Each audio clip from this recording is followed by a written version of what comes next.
biaya untuk pengobatan anaknya di kampung, seorang buruh bangunan di Palu, Sulawesi Tengah nekat menculik seorang anak untuk tebusan. Sementara anak yang diculiknya, saudara, tidak lain adalah pemilik rumah yang sedang dikerjakannya.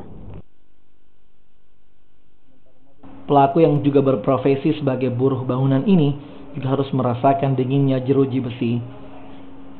Pelaku ditahan karena menculik anak serta melakukan pemerasan pada orang tua korban. Ia mengaku melakukan penculikan dan pemerasan karena terdesak biaya operasi anaknya sebesar 40 juta rupiah.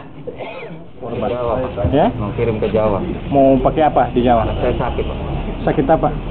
Kecelakaan, Pak. Kecelakaan? Iya, betul. Terus butuh biaya pengobatan? Iya.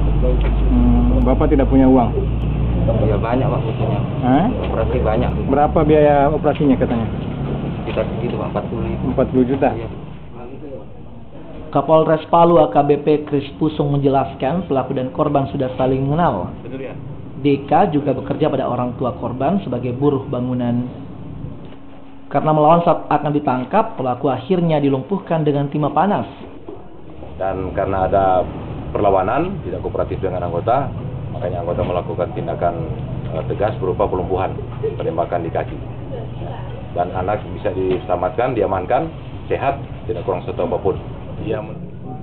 Dari pelaku, polisi menyita telepon genggam, sepeda motor, dan sebuah surat yang ditujukan ke orang tua korban untuk meminta tebusan.